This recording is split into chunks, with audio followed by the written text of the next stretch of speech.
Bon vespre, benvingudes, benvinguts a aquest primer acte del cicle Les imatges de la ciència que estrenem avui. Avui estem de triple estrena perquè engeguem aquest cicle, però també engeguem una col·laboració amb Espai Mandarina, que és un altre espai de comunicació i de reflexió a Barcelona, i us explicarem de seguida en què consisteix aquesta activitat paral·lela entre l'Ateneu i Espai Mandarina. I també estrenem una col·laboració amb FESOCA, la Federació de Persones Sordes de Catalunya, per tenir aquestes xerrades signades en llengua de signes catalana en directe. Doncs no dic res més per no robar massa temps, només recordar-vos que dijous tenim un altre acte de la secció de ciència, la ciència a Espanya de la transició a la crisi amb José Molero, en l'àmbit d'un altre cicle que es diu Ciència en temps de recessió, i també recordar-vos que, com sempre, teniu a la sortida de l'acte uns papers on podeu deixar el vostre correu electrònic si voleu estar informats sobre els actes de ciència i tecnologia que es fan a l'Ateneu. Doncs moltes gràcies, cedeixo la paraula en primer lloc al Ramon Sangüesa, que explicarà la col·laboració amb Espai Mandarina.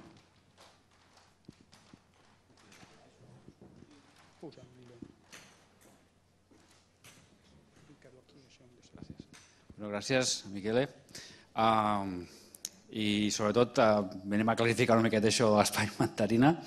Amb aquest nom, això correspon a una sèrie de professionals que s'agrupen sota un nom que es diu la mandarina Newton, no la poma, sinó la mandarina, per fer una mica diferent. I un dels nostres primers amors i principis era el de plantejar la comunicació de la ciència d'una manera diferent. Per aconseguir-ho vam sortir d'una forma de l'esquema de comunicació habitual i vam anar cap a formats de trobada, formats de construcció de coneixement conjunt, que ens han apropat a altres metodologies d'altres disciplines, en particular el disseny.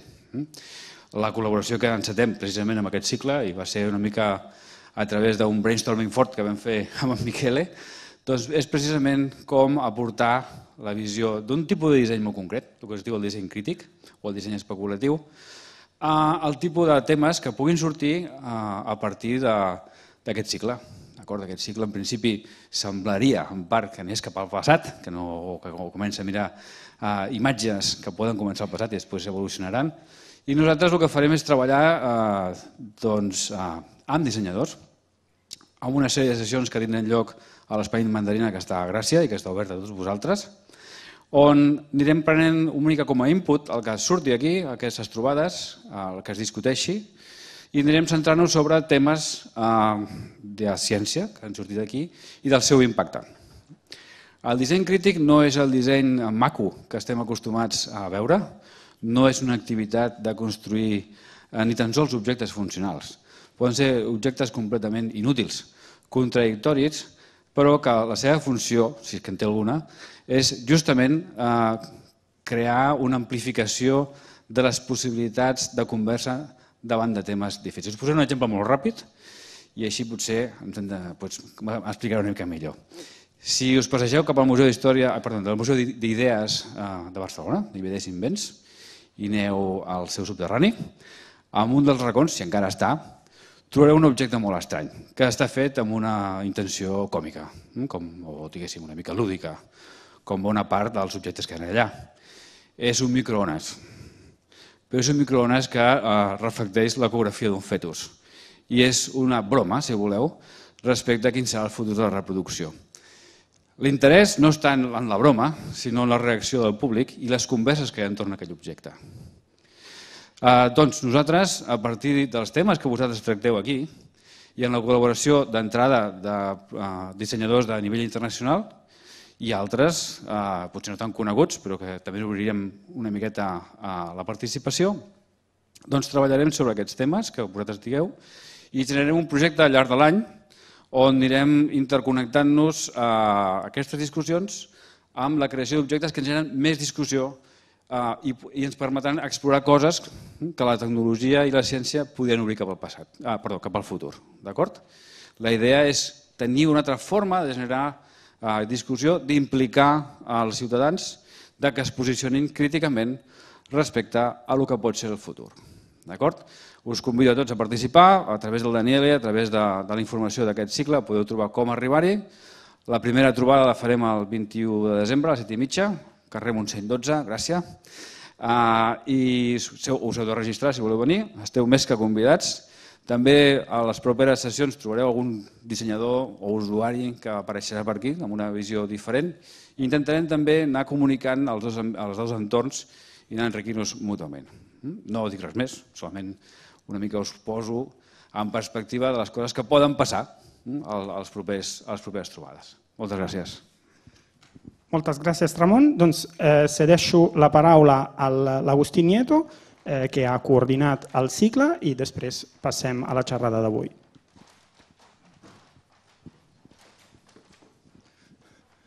Bé, bona tarda, moltes gràcies. Primer de tot, agrair a Miquele el suport que hem tingut de l'Ateneu per organitzar aquest cicle.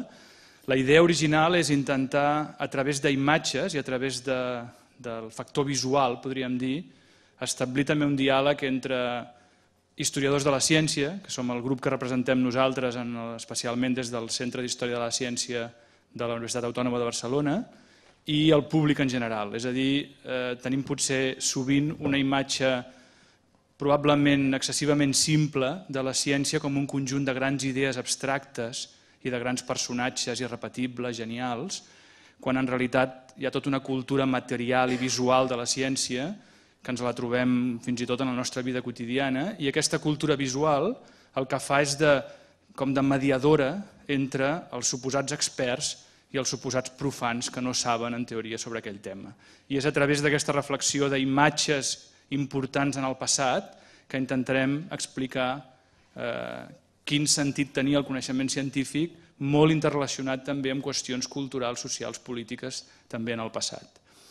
Evidentment podríem haver escollit moltíssims exemples. Si aquest cicle té èxit i funciona i tothom està més o menys satisfet, tant de bo tingui potser una segona part.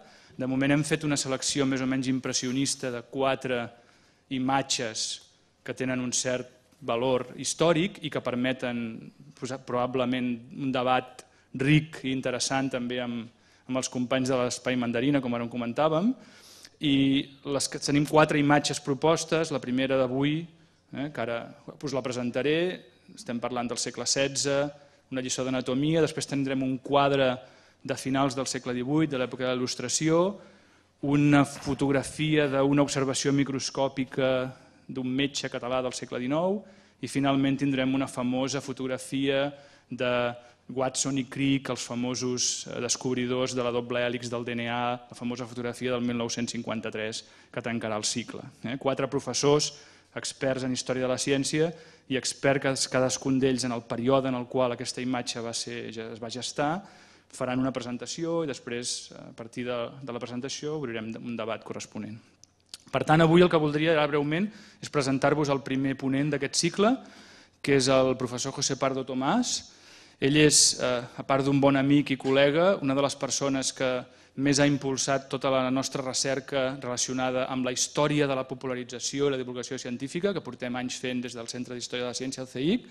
També s'ha interessat per el problema dels espais de la ciència, que segurament apareixerà aquí novament en la seva presentació. Ell és investigador científic del Consell Superior d'Investigacions Científiques de la Institució Milà i Fontanals, prop d'aquí, al carrer Egipcíaques, prop de la Biblioteca de Catalunya, i ell té una llarga trajectòria com a historiador, primer a la Universitat de València, amb formació postdoctoral a la Universitat de Pàdua, amb estades com a investigador invitat a Berlín, a Estats Units, novament a Itàlia, a Venècia, a França, a Bordeus, etc. Té una llarga trajectòria com a investigador, sobretot de, podríem dir, la medicina, la història natural, la botànica, del Renaixement, el segle XVI-XVII, de l'imperi espanyol, en la tensió aquesta entre la metròpoli espanyola i les colònies americanes. Aquesta ha estat bona part de la seva recerca i, de fet, el problema que ens plantejarà avui també està relacionat amb un dels espais més fascinants en la història, que és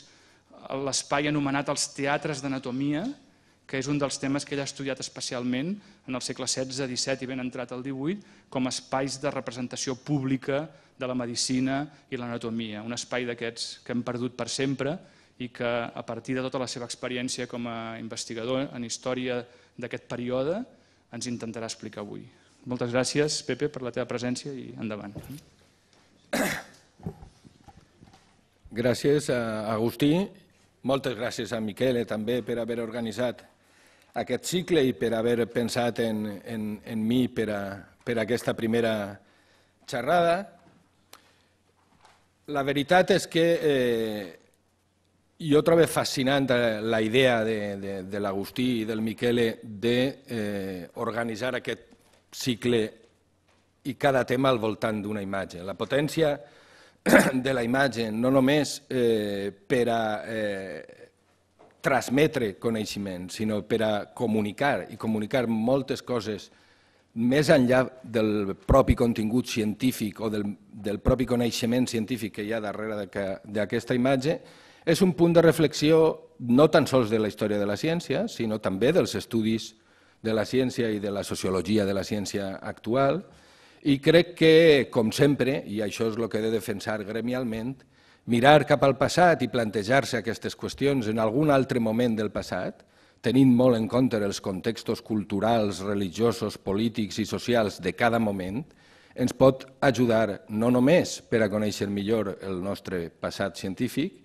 i la nostra cultura científica del passat, sinó també, i aquesta és la qüestió, torno a dir que gremialment hem de defensar sempre, per entendre el nostre present i per entendre què fan les imatges com a mitjans de comunicació de coneixement científic en la nostra societat actual i fins i tot, per què no, encara que és una miqueta pretensiós, però també pensar en el futur i com extraure algun tipus de lliçó del passat. Bé, de fet, aquesta imatge jo crec que és una imatge molt coneguda. Com totes les imatges molt conegudes, ha anat carregant-se de significats i d'històries i d'anècdotes i de llegendes darrere d'aquesta imatge, i jo el que tractaré és de contar-vos una història força diferent, o la meva mirada és una mirada força diferent a aquesta llegendària història que aquesta imatge arrastra. Quina breument és aquesta història? Suposo que en la ment de molts vosaltres que coneixeu la imatge la teniu. És la imatge de la gran revolució vessaliana, la imatge de que per fi, contra molts impediments de tot tipus, algú valentment va atrevir-se a obrir cadàvers humans i a partir d'ahir a llançar un repte contra el coneixement del món clàssic, contra el coneixement textual que havia estat transmès per els textos, però no per les imatges, del coneixement del cos humà, del seu interior i del seu funcionament. I, per tant, Vesali obri el pas als grans descobriments científics, el primer dels quals és la circulació de la sang, per William Harvey, etc. Aquesta és la història més o menys, com sempre passa en la narració més tradicional de la història de la ciència, plagada d'heroïcitats, de singularitats, de coses de gent genial lluitant contra el seu entorn. La meva qüestió, en canvi, és reflexionar una miqueta a ull nu sobre aquesta imatge, perquè una de les coses que qüestiona una simple mirada sense prejuís a aquesta imatge, una de les coses que qüestiona és aquesta poc menys que heroica i clandestina activitat d'obrir cossos humans, perquè clandestina no sembla propio clandestina aquesta imatge. Vull dir, estem davant d'un espai decorat, a més, utilitzant una decoració que per a l'època és molt reconeixible, que és el de la Loggia Cornaro de la ciutat de Pàdua, que és aquest marc arquitectònic que hi ha darrere, i estem sobretot davant d'una imatge plena de gent. Plena de gent.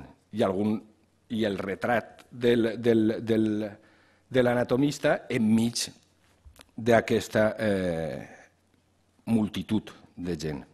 La idea forta que voldria transmetre jo és que, en realitat, si d'alguna revolució es pot parlar d'alguna revolució científica darrere d'aquesta imatge, des de luego està en la vessant de la revolució de la comunicació científica que suposa l'estratègia de Vesalio per a presentar-se a si mateix com l'anatomista que per primera vegada baixa de la càtedra i toca el cadàver, obre un cadàver i ho mostra a la gent. Una capacitat de comunicació científica, i això és molt important en aquesta obra, que és fonamentalment visual. Naturalment que hi ha una retòrica textual en les coses que escriu Vesalio en la fàbrica, però és fonamentalment visual. L'aposta per elaborar una obra de grans dimensions, la fàbrica és una dimensió d'allò que es diu un infoli, la dimensió més gran dels llibres de l'època, i amb més de 500 gravats, gravats d'una qualitat òptima i amb una força visual molt important. Per tant, el que jo tractaré de defensar aquí és que és la dimensió dels públics d'aquesta escena el que realment, a partir d'aquí, canviarà i canviarà molt. No el fet de la dissecció ni de l'ensenyament de determinades estructures del cos humà mitjançant la dissecció, perquè això és una cosa que no se sosté, que el primer que la va fer va ser Vesalio. No se sosté qualsevol mirada cap enrere a altres imatges d'un passat molt remot. Això és una imatge del segle XIV, de principis del segle XIV, en el llibre de Bartolomeo Anglico, on no cal que us explique que estem davant d'una dissecció anatòmica. El que no tenim ara és 200 i pico persones mirant aquesta dissecció.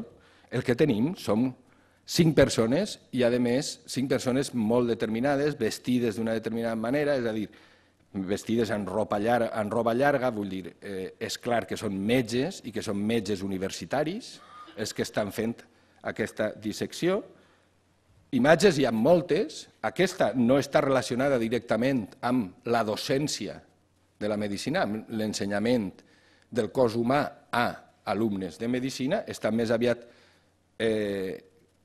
fa referiment a una altra finalitat de les disseccions, que són les finalitats que podríem dir judicials, de peritatge sobre causes de mort, una cosa que es va fent en bona part de l'Europa mediterrània, sobretot de l'Europa mediterrània, l'arc mediterrani, Itàlia, sud de França i península Ibèrica, des del segle XIII i molt més des del segle XIV.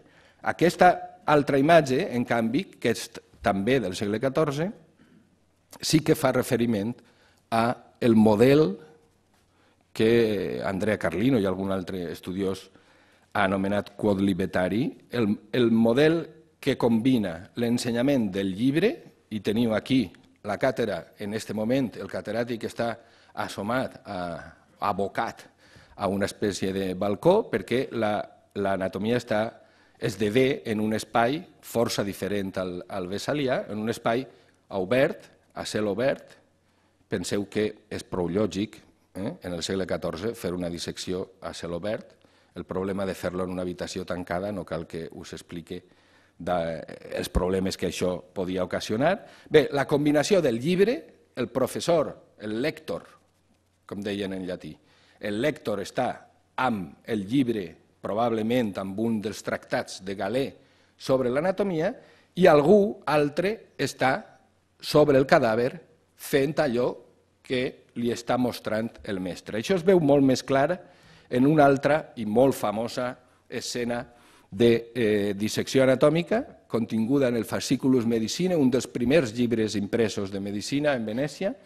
El colorejat també és del segle XV, però òbviament no és de la impressió, és una altra tècnica. Ja veureu moltes imatges d'aquest llibre que són en blanc i negre, com era el gravat. El que passa és que aquesta que vos he posat és colorejada perquè ens permet mirar quina és l'estructura del model prevesalià de la lliçó d'anatomia. És, en primer lloc, menys gent, això és evident. Però, sobretot, una divisió tripartita de les funcions de l'ensenyament docent. La càtedra i el catedràtic, sabeu que catedràtic i càtedra és simplement el catedràtic és aquell que s'assenta en la càtedra, que és la persona que, i a més amb els gestos de les mans ho indica, és la persona que dirigeix l'escena, el lector. Després hi ha un segon personatge, que és aquest d'aquí, que és un personatge que en la seva mà esquerra té una vareta i està mostrant algo a la resta del públic en el cadàver. Això és el que es deia l'ostensor, lector, per tant, el que fa la lectura, siga o no amb un llibre davant, però està recitant un text, l'ostensor que mostra allò que està dient el lector, i finalment aquest personatge d'aquí, que és el dissector, el sector, el que amb les seues mans està obrint el cadàver. A més, aquesta escena mostra una clara jerarquia, molt típica d'aquest model d'ensenyament universitari de la medicina, una clara jerarquia també en el vestit de les persones que estan en l'escena. Tots porten roba llarga, excepte el sector. La roba llarga, ja ho he dit abans, en la imatge de Bartolomé Anglico, la roba llarga indica metge universitari, la roba llarga indica una persona que ha fet tot el recorregut curricular de la universitat, la roba curta, en canvi, està indicant que la persona que està, el sector, és un simple cirurgià. I un simple cirurgià, això és fonamental entendre-lo en aquest context, és una persona que no té formació universitària, però és la persona que en aquests moments, en el model universitari del segle XV, toca els cossos dels humans i s'encarrega de curar les ferides, curar els problemes osteoarticulars, diríem ara, tocar al malalt. El metge universitari d'aquest moment no toca al malalt, no toca encara menys al mort. Allò de tocar el mort i d'embrutar-se les mans, això ho fa algú que està en un altre escaló de l'escala del coneixement i de la transmissió del coneixement. En aquest cas, els cirurgians, que són gent del món gremial, que són els que es guanyen la vida amb operacions manuals. Bé, en la propaganda vessaliana i en el que significa realment la fàbrica, la gran novetat, a banda de la del públic, i aquesta torna a subratllar-la, la gran novetat és la gran quantitat de gent que assisteix a aquesta escena. La novetat també és com es presenta, ara se suposa que ho podrem, si me perd, no funciona, perdoneu, perquè, a veure, aquí, no, ja, aquí ja es veu una miqueta més. La gran novetat és com es presenta Vesali. Què està fent Vesali? Vesali amb una mà està fent així, és a dir, està fent la funció del lector, està dient les coses, amb l'altra mà està tocant el cadàver. Vesali està assumint en aquesta escena les funcions del lector, de l'ostensor i del sector en una única persona. I està dient, jo, a soles, soc capaç de fer les tres coses. I jo he baixat de la càtedra i toque amb les meues mans el cadàver i a la vegada us ensenye, i això és el que vol dir aquesta mà, que l'hem vista en totes les altres escenes medievals també, us ensenye el que teniu que veure en aquest cadàver. Aquesta representació en imatge del gran salt en certa manera, epistemològic que produeix no tan sols Vesali, el que passa és que el Vesali és el que ho fa comunicativament de manera més eficaç. Això Vesali ho ha après fonamentalment en París, amb els seus mestres, Günther von Andernach i Silvius, mestres contra els quals ell furiosament critica i combat els seus ensenyaments, però és allí on ha après aquest tipus de canvi en la distribució de papers tradicionals de la universitat. Ahir sí que se produeix un gran canvi, ja dic, no només protagonitzat per Vesali, però eficaçment comunicat a molta gent mitjançant aquesta obra per part de Vesali. Però, dit això, jo crec que el més interessant és que parlem una miqueta dels públics de l'anatomia.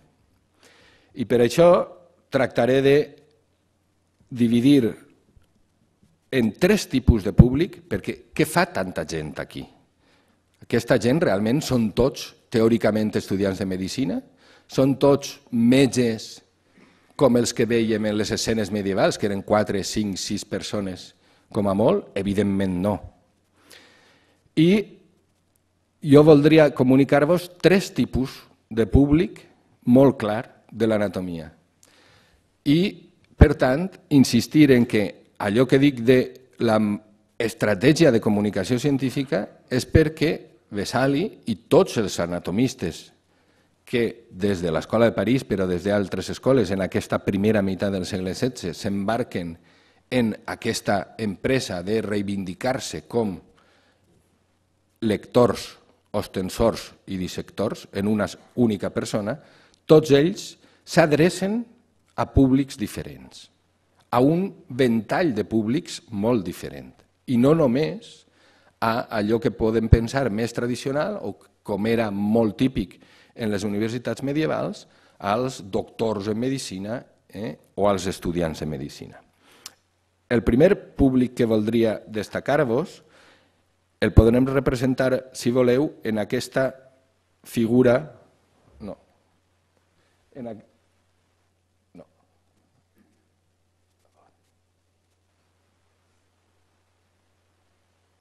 En aquesta figura d'aquesta persona que el que té en la mà és els artilugis del pintor.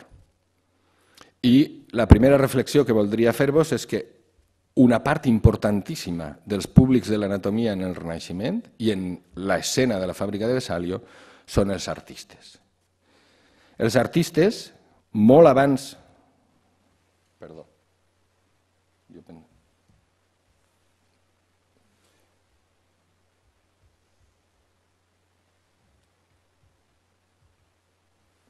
Els artistes, abans de Vesali ja, i sobretot els artistes d'algunes ciutats italianes i d'algunes escoles de pintura italiana, ja estaven freqüentant les escenes de la dissecció anatòmica des de feia temps. Això és el Cristo Morto d'Andrea Mantegna.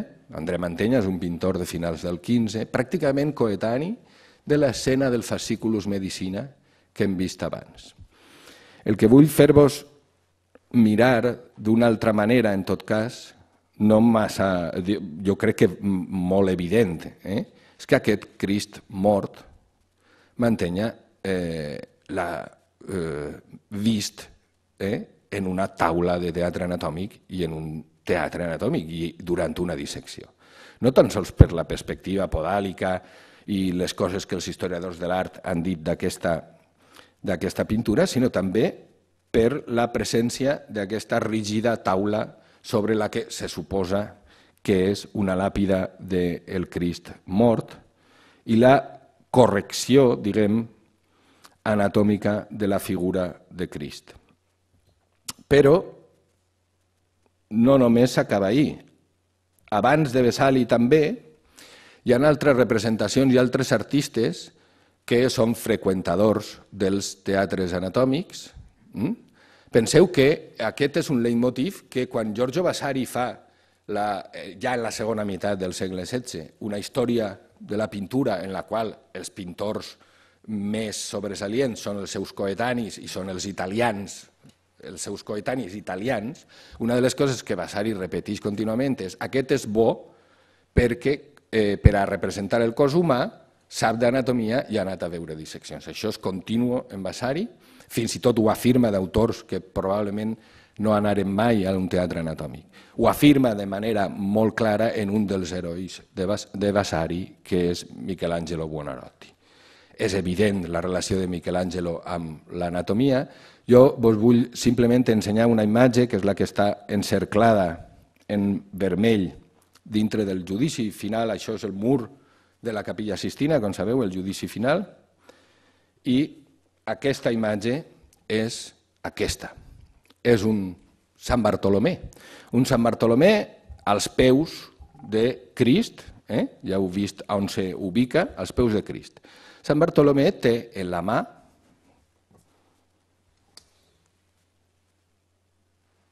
un instrument inconfusible per a l'època. El que té en la mà és un ganivet, però un ganivet de cirurgià. I el que ha fet i el que mostra en l'altra mà és la seva pell. Com sabeu, el martiri de Sant Bartolomé va consistir en ser escorxat, viu. Hi ha molta gent que fins i tot ha pensat que aquest és un autorretrat del pintor, és un autorretrat de Michelangelo. Jo no sé si és un autorretrat o no, però sincerament la relació de Michelangelo amb l'anatomia va molt més enllà de la seva pròpia obra. Michelangelo apareix en aquesta portada de l'obra anatòmica d'un deixeble de Vesali, una persona que en Pàdua assisteix a les classes d'anatomia de Vesali i que després s'estableix, després d'un pas per Pisa, s'estableix com a catedràtic d'anatomia en la Sapienza de Roma i publica aquesta obra. Es diu Realdo Colombo i aquesta és la portada de Realdo Colombo i aquest d'aquí és Miguel Àngel. És Miguel Àngel, és evident que el nen aquest té els pinzells en la mà i l'agafa de la mà perquè li està proposant una cosa, això ho conta, no m'ho estic inventant, això ho conta Realdo Colombo en el pròleg de l'obra, li està proposant que siga Miguel Àngel qui il·lustre l'obra de Colombo.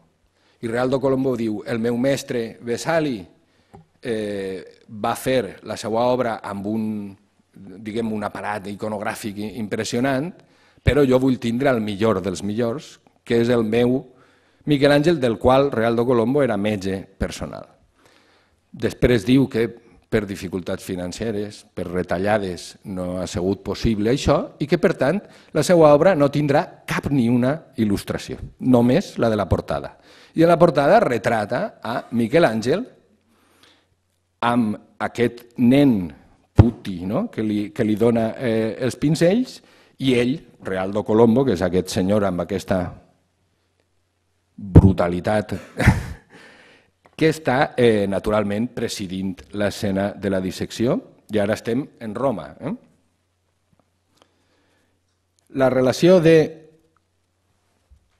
Sant Bartolomé i l'anatomia és molt llarga a partir d'aquests moments, sempre amb una certa inspiració en Miquel Àngel, sens dubte, però en molts pintors posteriors és una ocasió per a demostrar una certa perícia, almenys en la representació de vegades purament anatòmica, altres vegades en la representació de l'instrumental anatòmic.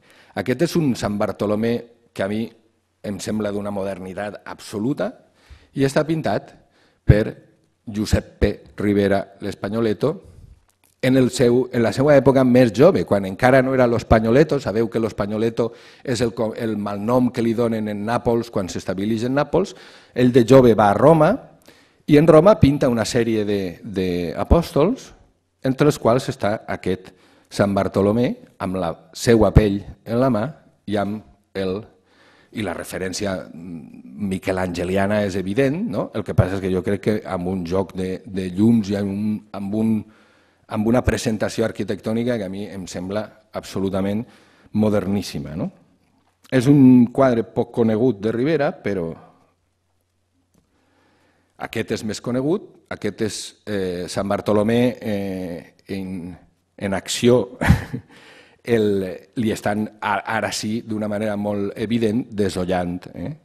I llevant-li la pell del braç, mireu l'estudi dels músculs del braç, que realment és molt precís des del punt de vista anatòmic. El que vull insistir-vos, per tant, és que tots aquests artistes són públic i són públic de l'anatomia. Els grans, els genials, com poden ser Ribera i Miquel Àngel, que són els que, diguem, han passat a la història, però també la quantitat d'aspirants a pintors que sabien que una manera de vindicar-se com a bons pintors era aparèixer per als teatres anatòmics i estar allí durant el període de les disseccions. Bé, Sant Bartolomé, com sabeu, en realitat és com en tantes altres coses del cristianisme, la inspiració dels martiris, sobretot dels martiris dels cristians a mans dels romans, és un replantejament de determinades mites grecs i romans.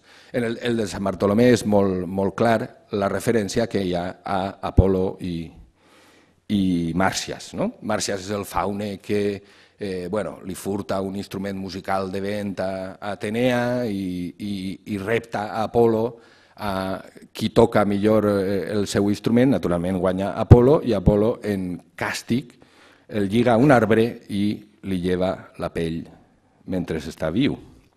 Aquesta és una representació que trobareu moltíssim en tota la pintura, més aviat del manierisme i del tenebrisme. Aquesta és una de Manfredi que a mi m'agrada especialment perquè no és massa tenebrista. N'hi ha altres on la qüestió anatòmica és molt més explícita, però vos estalvie aquestes altres imatges. I aquesta, fins i tot, aquest és Caravaggio, i a mi em sembla que és un Santo Tomàs anatomista realment posant el dit en la nafra, però amb una actitud i amb una precisió de l'escena central que, sens dubte, planteja clarament la presència constant de Caravaggio en les disseccions anatòmiques romanes durant el llarg temps que hi va viure en la ciutat. Bé, els artistes està clar, però també és veritat que aquest desplegament, aquesta aposta per fer de l'anatomia una qüestió pública i una qüestió present en la cultura de les ciutats, més enllà de la cultura estrictament universitària, darrere d'això hi ha un fort contingut també de tècniques i de tècniques cada vegada més sofisticades per a poder fer la performance que era la dissecció. Aquest és un gravat de la fàbrica de Vesalio, de l'interior de l'obra, on ell fa dibuixar i després gravar tot l'instrumental necessari per a l'anatomia. Un instrumental realment, ja dic, que cada vegada es fa més sofisticat i que cada vegada va vinculat a una sèrie de sabers artesans, que són els que saben fer aquests instruments específics de l'anatomia i que comercien amb ells i que fins i tot, vull dir, forma part, diguem, d'un nou sector d'artesans que venen i fabriquen aquestes coses.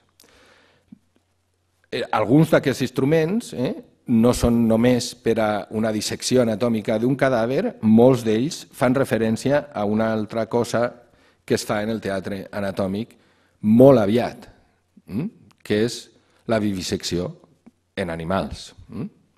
Jo tinc els meus dubtes i les meves hipòtesis sobre la realitat d'algunes viviseccions a humans en l'època, però no tinc encara proves contundents per afirmar-lo. El que sí que és cert és que en animals sí que ho sabem, això torna a ser la fàbrica de Vesali, i això és un porc abans de ser viviseccionat. Però en Pàdua la tradició de la vivisecció animal continua molt poc després de Vesali amb els seus deixebles. Aquest és Fabrici de Acquapendente. Girolamo Fabrici de Acquapendente, que en la història heroica que vos deia al principi de la xerrada sobre l'anatomia i l'evolució de l'anatomia, el seu paper és haver estat el mestre de Harvey en Pàdua, vull dir, i ahí s'acaba la història de Girolamo Fabrici de Acquapendente, en els llibres d'història de la ciència. En canvi, Girolamo Fabrici de Acquapendente va desenvolupar un programa d'investigació anatòmica en el Teatre Anatòmic de Pàdua realment impressionant, del qual tenim, entre altres raons, entre altres coses, es conserven 400 taules com aquestes. Vos he posat simplement disseccions de diversos animals, un peix, un mico, un au i també un cap humà, però és impressionant l'obra de Fabrici de Acquapendente en aquest sentit, una obra que no és impensable sense la pràctica habitual de l'anatomia en Pàdua, però també és impensable sense tota una cohort d'artesans, de pintors de segona o de tercera fila, de gravadors, de gent que vivia o que aplicava els seus coneixements tècnics de gravadors, de pintors o de fabricants d'instruments al negoci de l'anatomia. Això no ho fa Fabrici de Acquapendente, això ho fa fer Fabrici. I Fabrici està envoltat tot el temps, fins i tot en problemes judicials de pagar, de no pagar, amb una cohort de gent, cadascú amb uns sabers, diguem, aplicats a aquest boom popular, si voleu utilitzar aquest sempre problemàtic qualificatiu, de l'anatomia en el segle XVI i en el segle XVII. Bé, les tecnologies, aquest és un altre Sant Bartolomé, el que passa és que està dintre de l'obra de Valverde de Amusco.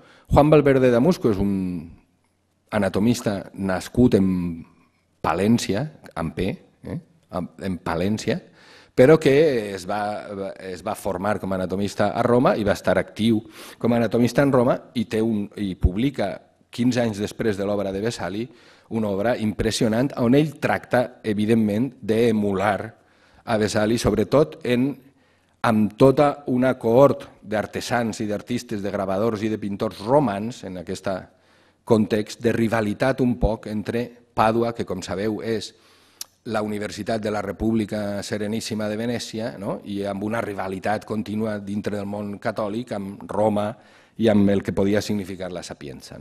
Valverde és una persona de la Sapienza, després del que hem vist de Realdo Colombo és el seu successor, i, si voleu, determinada trajectòria continua o ha estat revisitada recentment amb propostes que podem qualificar també de voluntat d'impacte popular o de comunicació d'algunes coses, de contingut i de saber anatòmic, que són les tècniques aquestes anomenades plastination, del bodies o d'altres tècniques que han vingut després, algunes d'elles amb inspiració renaixentista valverdiana. Jo crec que, perdoneu, volia anar cap enrere. Jo crec que és evident la similitud amb l'obra de Valverde de Amusco, d'aquesta altra representació del segle XXI, feta en el segle XXI. Però en els segles XVI i XVII també es feien aquestes tècniques. Això és un anatomista holandès, Ruisk, que s'especialitza en el seu taller amb un bon grapat d'artesans, sobretot de cerers, perquè això ell ho feia injectant cera dintre dels vasos per a poder fer aquests arbres de venes i artèries i aquestes composicions que venia per tot arreu d'Europa perquè l'afició immensa a col·leccionar aquestes composicions anatòmiques va ser molt estesa. Això és un objecte habitual en allò que s'anomina els gabinets de meravelles naturals, les col·leccions naturalistes al costat d'herbaris, de conquilles, de fòssils i d'altres elements dels regnes, dels 3 regnes naturals, trobem molt sovint aquest tipus de preparacions anatòmiques, molt sofisticades algunes, amb esquelets de fetus, amb arbres de venes i artèries, conservades mitjançant tècniques molt sofisticades per a l'època i que per tant mobilitzaven també, torne a dir, una sèrie de sabers artesanals de gent que freqüentava naturalment les disseccions i els teatres anatòmics.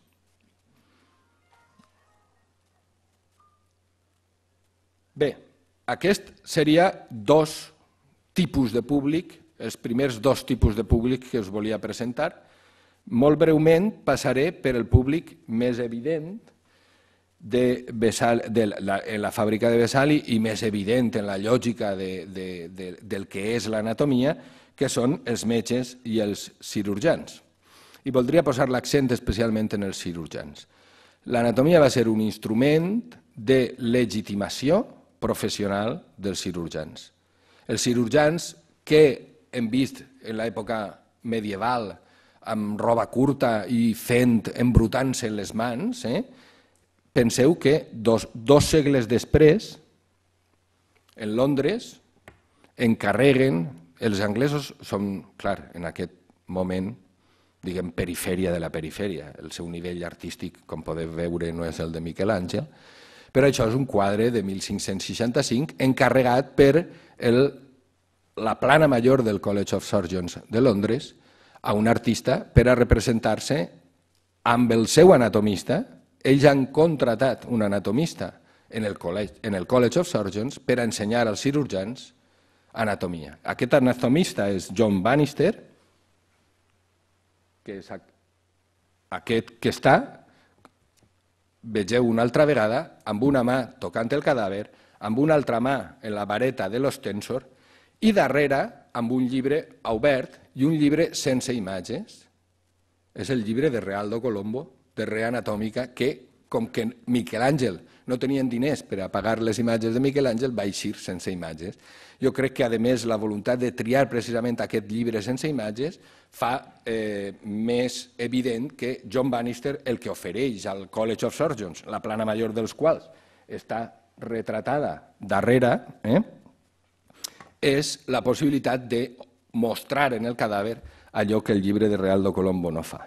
I, per tant, això s'ho fan fer la junta directiva, la plana major del College of Surgeons de Londres. Aquesta no és molt coneguda, en canvi, la següent és exactament el mateix en Amsterdam, el que passa és que és molt coneguda perquè en Amsterdam tenen el luxe i la possibilitat de pagar-li a Rembrandt que faça el mateix que ha fet John Bannister uns anys abans en Londres. Rembrandt el que fa és, a petició del Col·legi de Cirurgians de la ciutat d'Amsterdam, retratar la plana major del Col·legi de Cirurgians i el seu anatomista pagat i contractat per a que els ensenyen el teatre que s'ha dotat el Col·legi de Cirurgia. El seu anatomista és el doctor Tulp, i per això es diu l'anatomia del doctor Tulp. Realment, el quadre pròpiament hauria de dir-se la junta rectora del Col·legi de Cirurgians d'Amsterdam, que són els que paguen i els que se fan retratar. Després tornarem sobre aquest quadre per un altre motiu, però ara el que m'interessava és que vegeu com els cirurgians, que són extrauniversitaris en aquest moment, que no estan en les facultats, estan en el seu col·legi gremial, però han fet de l'anatomia i han fet de la seva, diguem, habilitat contínua en l'ús i en el maneig dels cadàvers una qüestió de presència i de legitimació pública de la seva professió.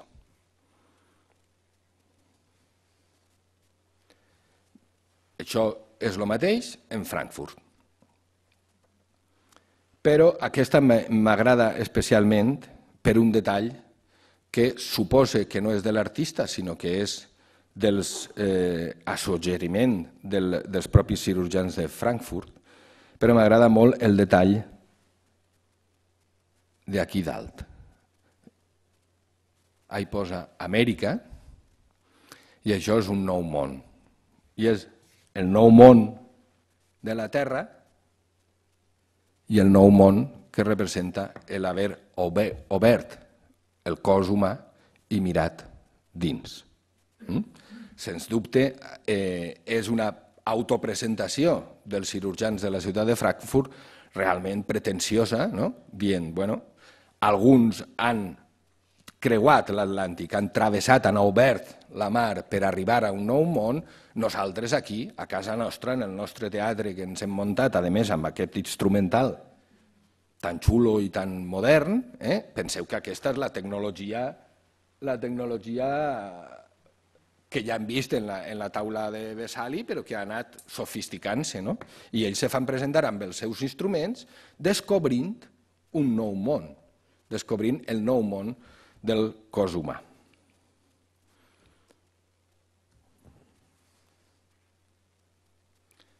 Bé, dintre d'aquesta vindicació d'uns i d'altres, dels col·lectius dels metges i dels cirurgians, que són els més habituals dels públics de l'anatomia, no oblideu de tota manera que els públics poden ser... Això és el teatre de Leiden.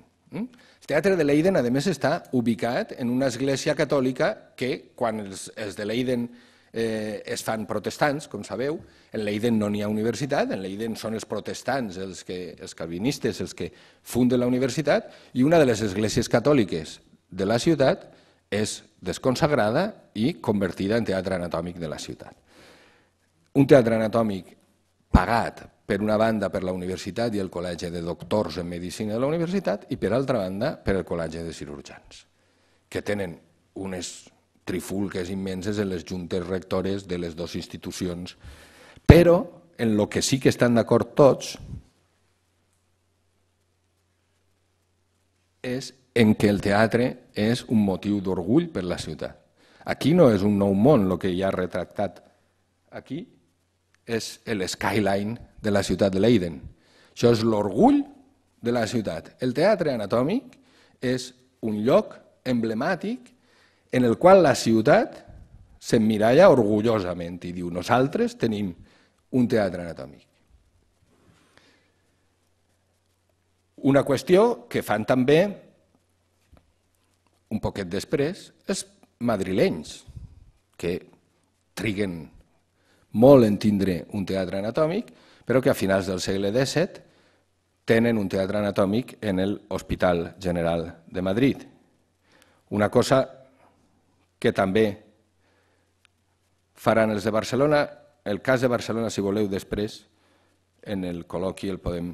I, des de luego, que fa encara avui en dia la ciutat de Pàdua, que ensenya el teatre anatòmic, el que ells presenten habitualment com el teatre anatòmic més antic del món, que és incorrecte en certa manera, és el més antic conservat, però és un teatre de finals del segle XVI, és el teatre de Fabrici d'Acquapendente, el dissenya ell per als seus experiments i per al seu públic. Penseu la quantitat de gent que cap aquí, dreta en aquestes voltes del teatre. El teatre anatòmic de Pàdua apareix en moltes representacions de la ciutat, fins i tot en originals representacions com aquesta, on deixen obert l'edifici central de la universitat per a poder mostrar el teatre anatòmic. Això és el Palazzo del Bo, que és el palau de la Universitat de Pàdua, i la ubicació del teatre que hem vist abans en fotografia. Bé, i ja per acabar, m'agradaria una última reflexió sobre un tipus de públic i un tipus de lectura del que hi ha darrere del que fa l'anatomia.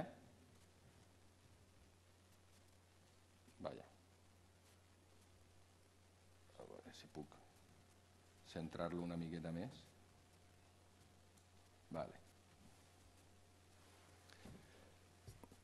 en aquest tercer pis del Teatre de la Fàbrica m'agradaria que comentar ara aquesta figura i la figura d'algun frare i d'algun religiós que hi ha en aquest tercer pis, perquè un altre públic de l'anatomia durant més de 2 segles són els filòsofs i els teòlegs.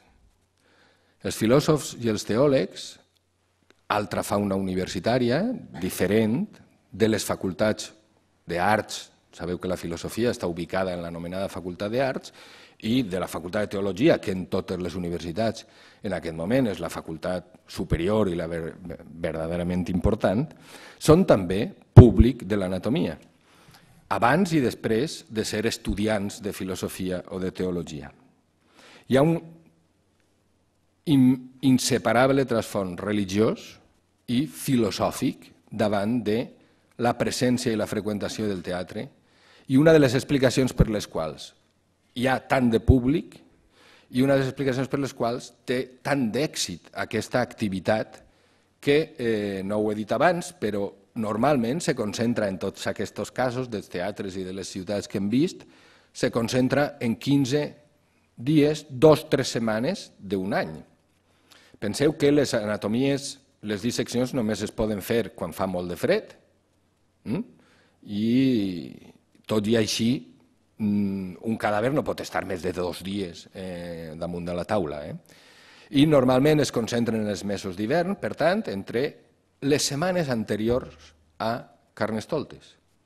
És la ubicació, per raons, evidentment, d'higiene i de descomposició dels cossos, però jo crec que també per un motiu de control del calendari religiós i del calendari cívic d'una ciutat.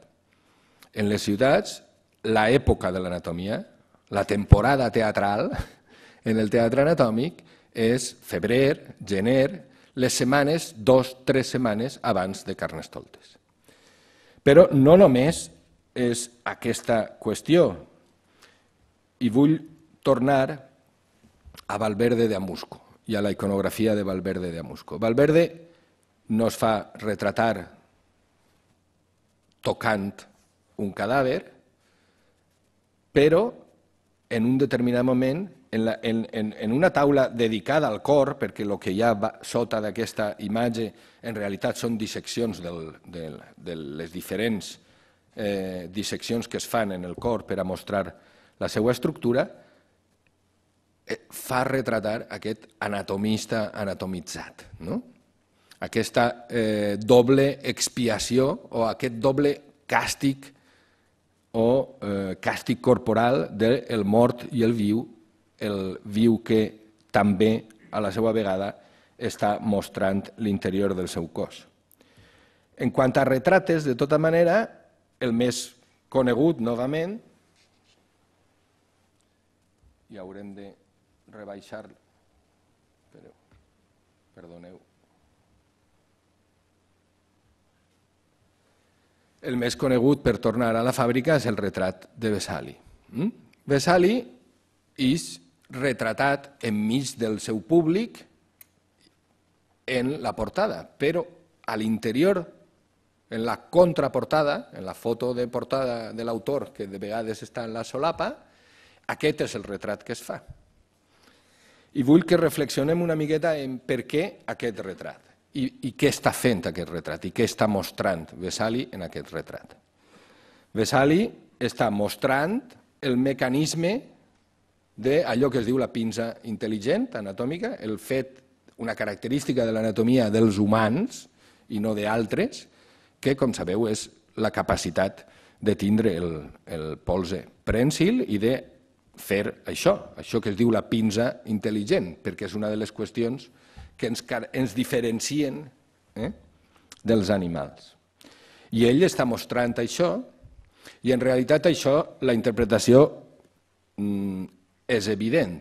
Ell està mostrant, reivindicant-se com un expert en la màquina més perfecta de la creació divina, que és el cos humà, i està triant la característica més humana de aquesta fàbrica perfecta que és la pinça intel·ligent.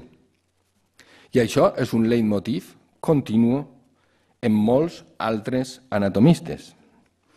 I això és el que està fent el doctor Tulp davant de la plana major dels cirurgians d'Amsterdam. Està retratant-se, fent exactament el mateix, mostrant en el cadàver el funcionament que permet explicar anatòmicament la pinça intel·ligent. I està fent-lo amb una mà i amb l'altra mà mostrant el funcionament en el cadàver. Això és el que també està fent Giulio Casseri, que no és que s'ha preparat un plat i pareix que estiga a punt de menjar-se-lo, sinó que realment ha disseccionat una mà i es fa retratar fent exactament el mateix. Giulio Casseri és el deixeble de Fabrici de Acquapendente i, novament, aquest leitmotiv, que és un leitmotiv, torne a dir, amb un sentit i una explicació religiosa, o almenys que no es pot entendre sense entendre que la finalitat última dels anatomistes, la finalitat última dels que van al teatre d'anatomia i acudeixen en massa allí, és, en el fons, una reflexió filosòfica i religiosa sobre la creació divina, utilitzant per a aquesta reflexió allò que se considera la cosa més perfecta, la criatura més perfecta de la creació.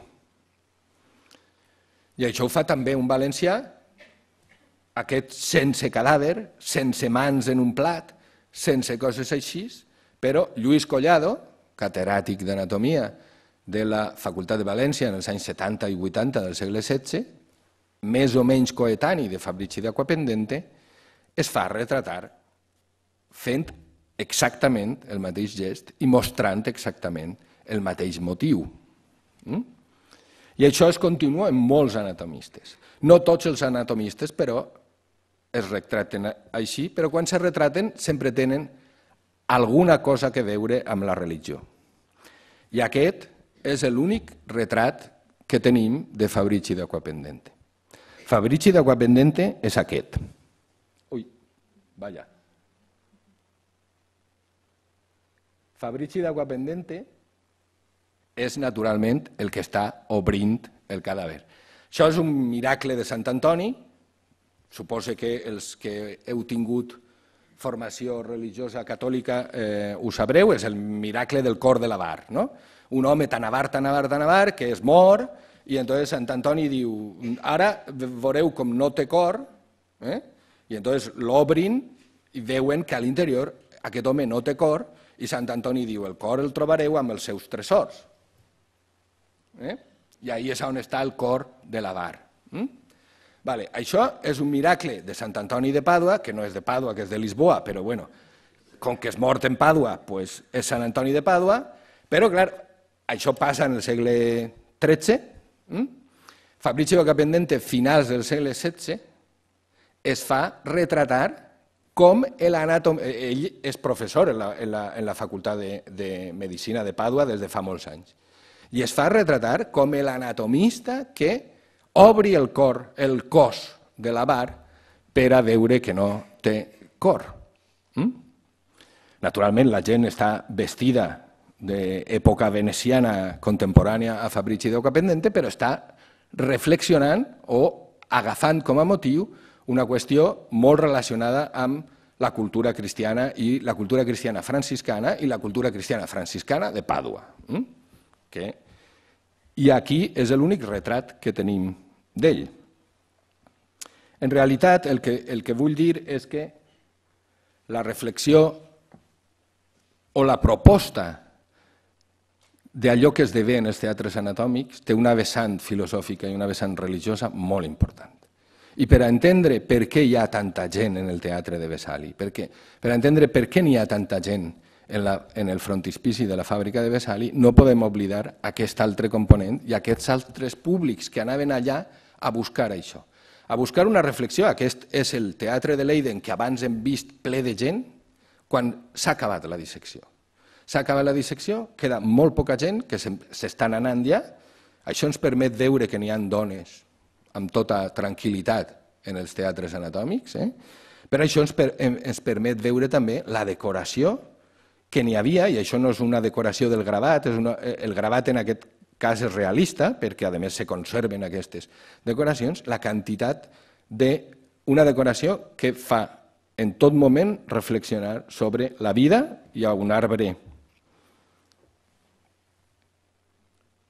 i dos cadàvers, dos esquelets, un d'ells amb una poma en la mà, un esquelet femení i un esquelet masculí al costat, és Adamo i Eva en el paradís encara, i després una quantitat d'esquelets que porten escrits coses com memento mori, no se te ipsum, però també memento mori, recorda que has de morir, i altres reflexions típiques en aquest cas, d'una mentalitat cristiana calvinista, però és una cosa i motius de reflexió, diguem, religiosa o espiritual que trobem repetudament també en el món catòlic, en el món luterà, en el món calvinista, i que són indissociables, torno a dir, de l'espectacle del teatre anatòmic i indissociables del que esdevenia en un teatre anatòmic.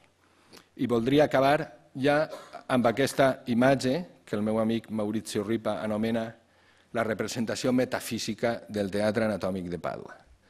Això és el teatre anatòmic de Pàdua sense públic i amb el protagonista del teatre que ha estat abandonat a la seva soledat, a la soledat de la mort, perquè és el cadàver. És un teatre sense públic i només amb cadàver, no? Com si diguérem la imatge oposada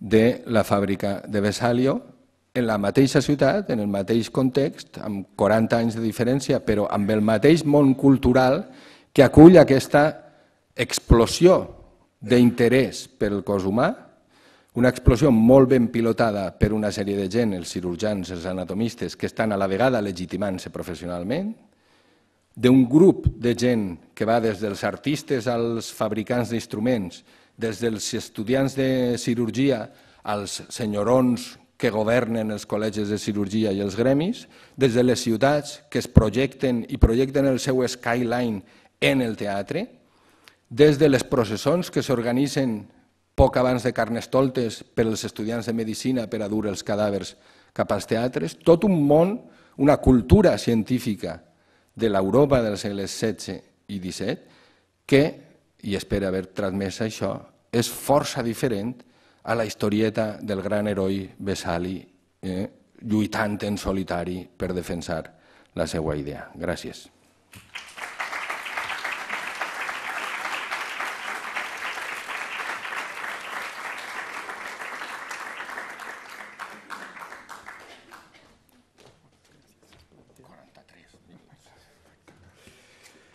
Molt bé, doncs a part d'agrair al Pepe Pardo per aquesta esplèndida presentació, voldria obrir el torn de preguntes i no sé si ja hi ha algú que vulgui fer alguna pregunta en concret.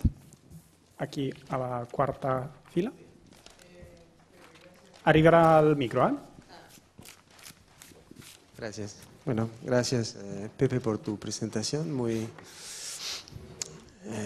interesante y vívida también. Nos hablaste sobre todo de varios públicos y, digamos, protagonistas del teatro anatómico y de la elección de anatomía, pero falta un grupo que me parece fundamental, los cadáveres. Y quiero que nos digas algo sobre este grupo y sobre todo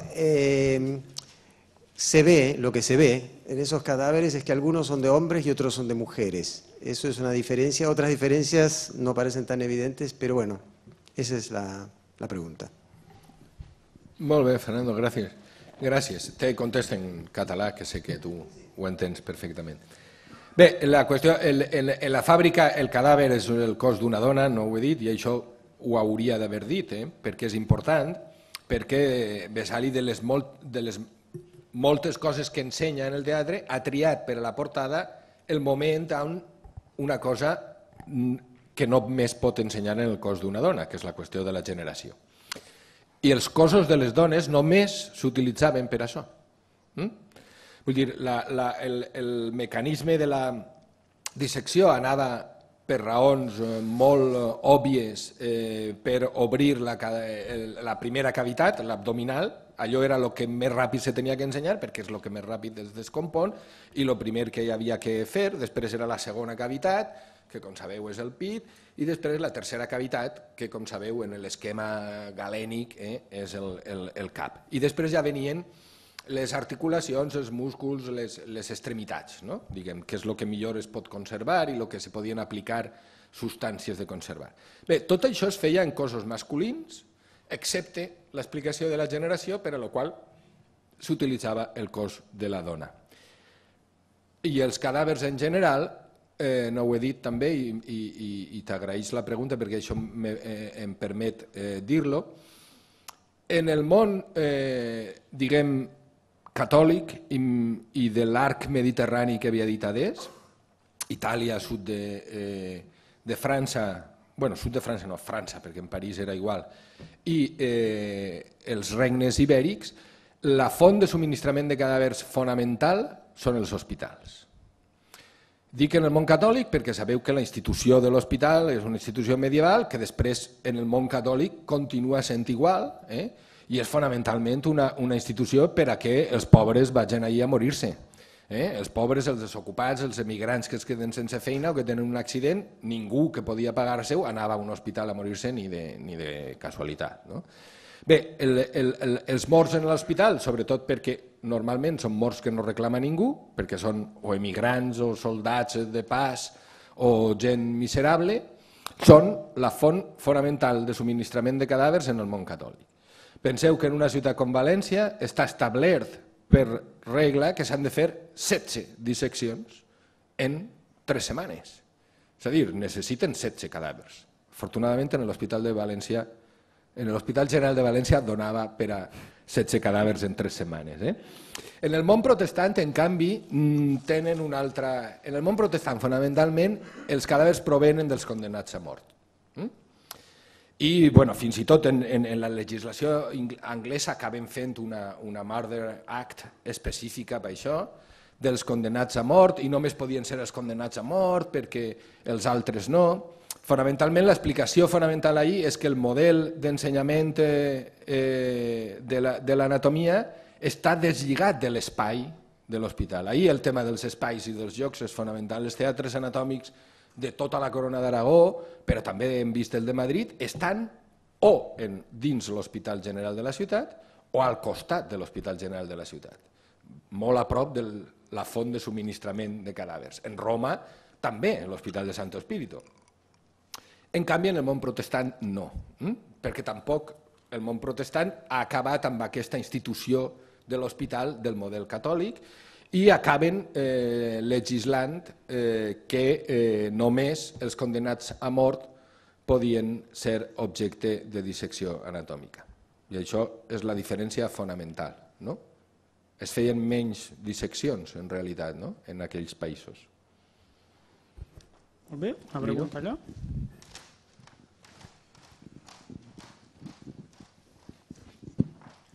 Hola, gracias. Muy interesante la exposición. Yo tengo 2 preguntas que es posible que estén relacionadas. Hay animales y monstruos representados y quería que nos dijeras un poco sobre eso. Y luego la otra es que hoy en día entenderíamos que la explicación de la pinza, o el mismo nombre, pinza inteligente, conlleva una suerte de materialismo. O sea, la inteligencia proviene de la anatomía. Mi pregunta es que qué relación había en la anatomía del 16 y 17 con la tesis de Gómez Pereira y de Descartes del automatismo de las bestias. A ver si... Sí, bueno, són 2 preguntes, sobretot la segona molt interessant, però que sóc incapaç de contestar en breus minuts. Però tractaré de dir alguna cosa sobre les 2 coses.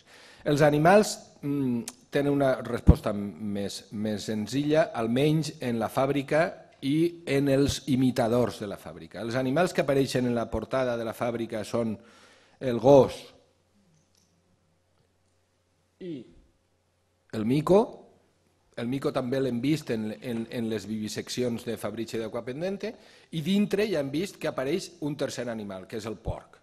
Aquests són els tres animals en els quals Galè fa disseccions, i tota l'anatomia de Galè, sabeu que en el món romà la dissecció d'humans està prohibida i Galè no en fa disseccions humanes, Galè fa disseccions d'aquests tres animals. I la seva anatomia està basada, les seues descripcions anatòmiques estan basades en la dissecció d'aquests tres animals, gossos, micos i porcs. De fet, bona part dels errors que Vesali senyala en el seu llibre respecte als tractats anatòmics de Galè estan basats en que Galè no ha fet disseccions humanes. I la voluntat explícita de que aquests són els animals que apareguen està relacionada amb això. Però l'altra qüestió és una qüestió molt més interessant i molt més important. La qüestió de fins a quin punt hi ha una certa orientació, diguem, cap al materialisme en molts dels anatomistes de l'època daurada de l'anatomia del segle XVI i XVII, fins i tot precartesians. Però això també està molt relacionat amb un dels grans problemes que hi ha darrere d'aquestes disseccions i una de les grans coses que s'explicaven en el teatre anatòmic, que era glossar el de ànima d'Aristòtil. Fins al punt de que quan Fabrici de Acquapendente deixa d'utilitzar el de ànima d'Aristòtil com un dels llibres que utilitza per a fer reflexionar els seus assistents a les disseccions, els estudiants i altres públics de l'anatomia li munten una manifestació en la ciutat de Pàdua al crit de volem el de ànima, volem el de ànima, fins que torna a incloure la lectura. Com sabeu, la lectura és el comentari o les castigaciones, el que ell tenia que dir sobre el text del de ànima d'Aristòtil. I això és una cosa que ens duria molt lluny perquè ha estat molt ben estudiada per Andrew Cunningham i per Roger French i per altra gent que ha estudiat els tractats dels anatomistes d'aquest període, i en el fons, fins i tot, en Melanchthon està també. Melanchthon, com sabeu, l'únic tractat de Melanchthon en el qual parla d'anatomia i parla fins i tot de Vesali i de l'obra de Vesali és en els seus comentaris al de ànima d'Aristòtil. I jo crec que bona part de, diguem, una certa propensió a explicacions materialistes d'aquests anatomistes precartesians, torno a dir, està més aviat, naturalment, en Aristòtil, no en altres, que després, evidentment, està en Gómez Pereira i està en molts altres. Però jo crec que aquí el que hi ha que fer és partir del de ànima d'Aristòtil. No sé si Miguel Ángel Granada, per exemple, estarà d'acord, però jo crec que aquí és fonamental i em fa pensar això el gran ús que es fa del tractat d'Aristòtil en les lliçons d'anatomia. I fins i tot la demanda del públic, torno a dir. L'anècdota de Fabrici és una anècdota però molt significativa. És el públic de l'anatomia el que diu volem de ànima, volem el de ànima. Molt bé, hi ha una pregunta allà. Si pot aixecar la mà, així li dona el micròfon. Al senyor amb el jersei marró, em sembla.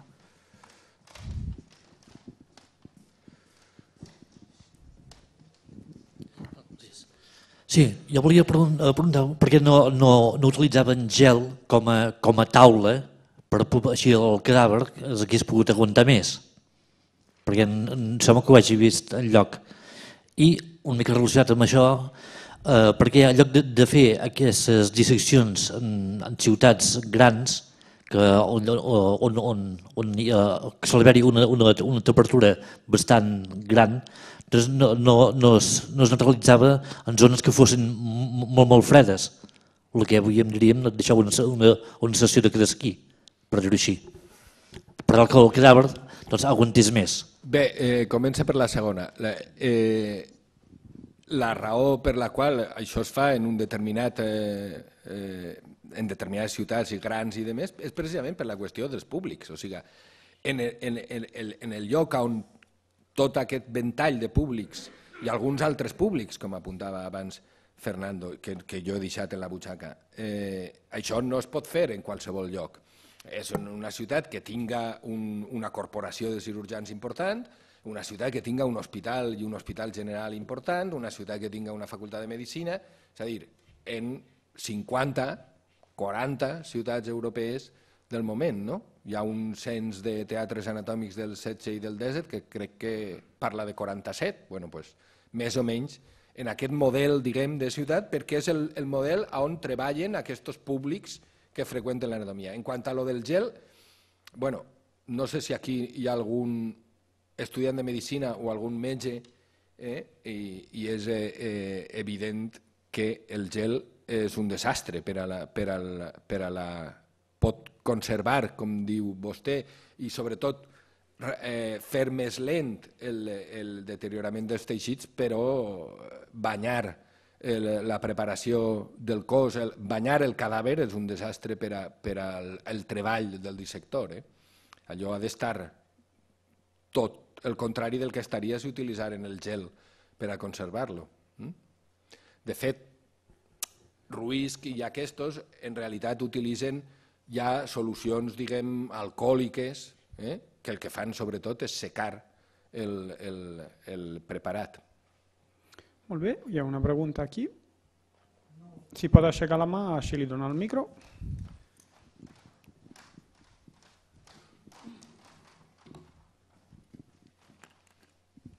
No, yo más que una pregunta lo que quería era pues hacer un comentario acerca de la cuestión relativa a Aristóteles y la mano como instrumento de la inteligencia o como productor de la inteligencia, ¿no?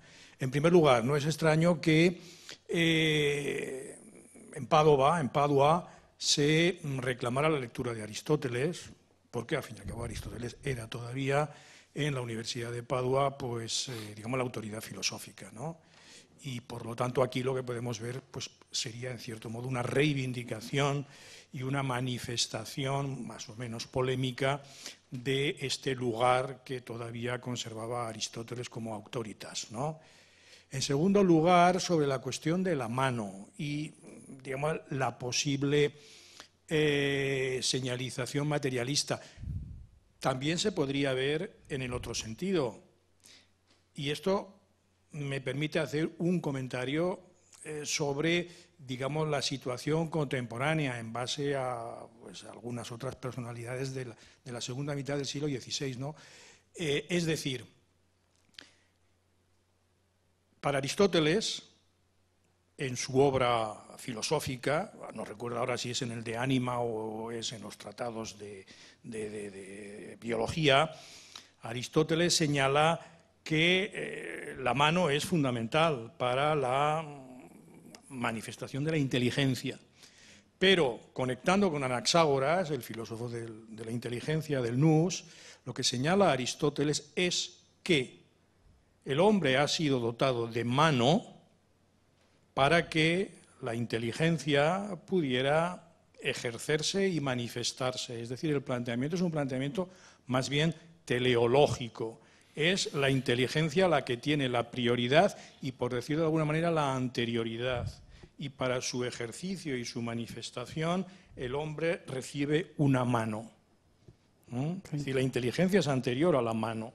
Y la mano es el instrumento a través del cual la inteligencia desarrolla pues, su actividad. En cambio, un planteamiento distinto es el que encontramos, por ejemplo, en el de Rerum Natura de Lucrecio, siglo I a.C., y por lo tanto en la tradición epicúrea, que sí que es una tradición materialista. Y en el de Rerum Natura, ciertamente, lo que se manifiesta es que la inteligencia humana es un producto de la mano. Y dejando ya una autoridad tan antigua como puede ser Lucrecio, que ciertamente en el siglo XVI es objeto de una recuperación, en la segunda mitad del siglo XVI, una personalidad filosófica antiperipatética como Giordano Bruno, en polémica con planteamientos teleológicos de la época, afirma explícitamente esto, conectando con Lucrecio, que la inteligencia humana es el producto y la consecuencia de la mano, y que si el hombre ha adquirido el poder sobre el conjunto de la naturaleza de que ostenta y del que goza, es precisamente por la mano. Gràcies. No sé si volies fer un comentari, si no hi ha... Agradecerte el comentari a ti. Hi ha un temps per una pregunta més? No sé si hi ha. Si no, ja la faig jo. Volia saber el Teatre Anatòmic de Barcelona. Una mica, si em pots explicar com... Bé, el Teatre Anatòmic de Barcelona, he posat una foto molt ràpidament perquè el que hi ha actualment i el que encara podem gaudir en les escassíssimes hores en què l'Acadèmia de Medicina ens el deixa obert al públic, és un teatre de la segona meitat del segle XVIII, el que és, i neix en un altre context, però bueno, en algo que he explicat també, perquè neix en el context del nou col·legi de cirurgia, el nou Real Col·legi de Cirurgia, que és una altra manifestació clara de la reivindicació professional dels cirurgians. Però bueno, l'important del teatre és que la ubicació, com podeu imaginar els que sabeu on està, que és en l'acadèmia, enfront del que ara és l'Institut d'Estudis Catalans, és l'hospital. És més, és la porta de darrere de l'hospital per on eixien els morts cap al Corralet, cap al cementiri de l'hospital, que era la placeta actualment anomenada Alexander Fleming, a esquena del col·legi. El que és important és que ahir estava el teatre del segle XVI i ahir estava el teatre del segle XVII, en una estructura probablement molt menys pretensiosa de la que després l'arquitecte de Carles III, Ventura Rodríguez, fa per el Col·legi de Cirurgians.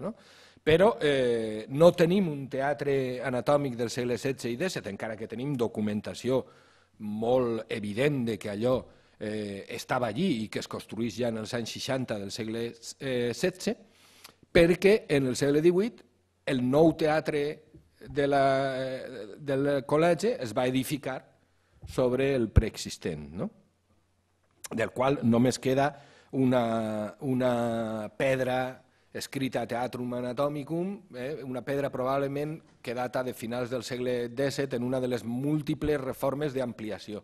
Tota la documentació que tenim del Teatre Anatòmic de Barcelona és, primer, una queixa dels estudiants dient que en els estudis, és a dir, en la Rambla, en els edificis dels estudis, que allí, per favor, no feren anatomia perquè allò, la pudor era insoportable, i la decisió de fer-lo i de traslladar-lo al Corralet, junt al cementiri.